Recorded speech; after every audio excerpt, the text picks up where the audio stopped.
Welcome po to all buyers. Nandito po tayo ngayon sa isang property. Yan. Isang property na may sukat na 1.2 has. May right of way mula sa kalsada. Pag mainit ang panahon, pasok ang motor. Ilang minuto lang lakad.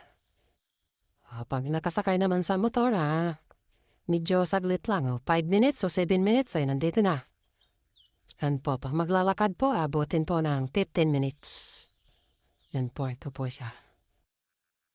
1.2 has. Ang kasama ko po ito dito. Wala po itong tanim. Wala, hindi siya batuhan. Kalupaan talaga siya. Maganda talaga siya sa farming. Mini farming niya.